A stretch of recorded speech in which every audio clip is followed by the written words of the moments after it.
Assalamualaikum warahmatullahi wabarakatuh. Salam sejahtera bagi kita semua. Selamat siang.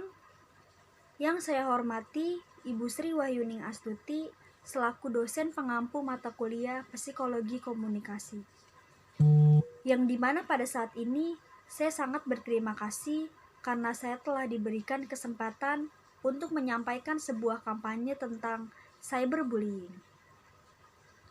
Mungkin masih banyak teman-teman di sini yang belum mengetahui apakah arti dari cyberbullying itu sendiri. Cyberbullying itu sendiri adalah perilaku tercela yang bersifat antisosial dan bersifat melecehkan atau merendahkan seseorang. Cyberbullying berbeda dengan bullying. Cyberbullying merupakan perilaku antisosial yang melecehkan melalui perkataan. Sedangkan bullying adalah perilaku antisosial melalui kekerasan fisik kepada si korban. Perilaku seperti ini kebanyakan menimpa anak-anak atau remaja, baik dilakukan secara langsung maupun tidak langsung. Contoh dari cyberbullying ialah bisa melalui media sosial atau sejenisnya, yang bertujuan untuk mengganggu, mempermalukan, dan mengintimidasi seseorang. Bentuknya bermacam-macam, misalnya seperti menyebarluaskan isu yang palsu untuk mempermalukan si korban, memposting foto-foto memalukan si korban, dan ancaman hingga berujung tindakan kekerasan. Nah, sekarang teman-teman yang masih asing atau belum pernah dengar kata cyberbullying menjadi tahu kan apa yang dimaksud dengan cyberbullying. Terkadang tanpa pernah kita sadari, saya dan mungkin teman-teman semua pernah melakukan cyberbullying. Meskipun hanya bermaksud untuk lucu-lucuan dan tanpa kita sadari pula, walaupun kita tidak bermaksud untuk melecehkan, hal itu dapat menyinggung dan menyakiti perasaan seseorang apabila tidak sesuai dengannya. Korban cyberbullying bisa menjadi marah dan mungkin bisa menjadi sebuah balas dendam. Sehingga yang awal mulanya sebuah permasalahan yang sepele bisa berakhir dengan pertengkaran. Teman-teman yang saya banggakan, saya mempunyai beberapa tips untuk mencegah tindakan cyberbullying tersebut. Di antaranya ialah yang pertama, jangan merespon para perilaku pembuli. Kita harus sabar dan jangan sampai kita terbawa emosi. Jika sampai terbawa emosi, itu akan timbul sebuah pertengkaran. Yang kedua, berpikirlah positif. Apabila mengalami aksi cyberbullying, mungkin itu hanya candaan saja atau sekedar gurauan. Yang ketiga, jangan pernah membalas aksi cyberbullying.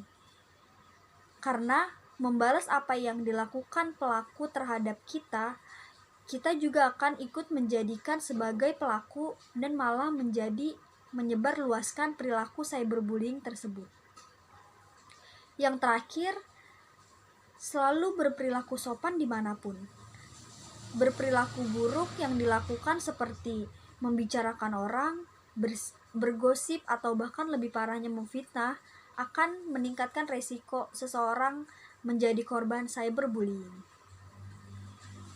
Nah, berikut yang bisa kita lakukan jika kita menjadi korban cyberbullying.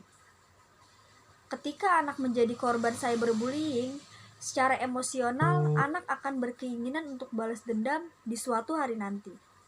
Dalam beberapa kasus, seseorang anak merasa tertekan dengan tindakan cyberbullying tersebut dan memikirkan untuk tindak bunuh diri. Namun sebenarnya masih ada cara lain yang dapat kita lakukan dalam menghadapi kasus cyberbullying tersebut. Ialah tetap percaya diri dan hadapi tindakan bullying dengan berani. Korban bisa menolak dengan tegas atau mengadukan tindakan kurang menyenangkan ini kepada orang lain sebagai bentuk perlindungan.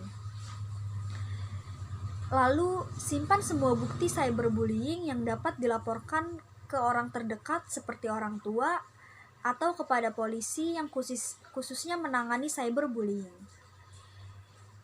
Lalu berbaurlah dengan teman-teman yang membawa energi positif sehingga akan membangun kepercayaan diri. Selain itu, hindarilah lingkaran pertemanan yang buruk. Yang terakhir, tetaplah berpikir positif dan tunjukkan versi terbaik dari diri kita sendiri. Jangan mendengarkan omongan orang lain dan lawan rasa takut tersebut dengan rasa percaya diri. Itulah beberapa tips yang bisa saya sampaikan dan semoga bermanfaat untuk teman-teman semua. Jadi kesimpulannya, cyberbullying merupakan salah satu perilaku yang mungkin saat ini sedang tren dialami oleh para pelajar. Sebenarnya cyberbullying tidak boleh dilawan dengan kekerasan, namun justru harus dirangkul dan dibina.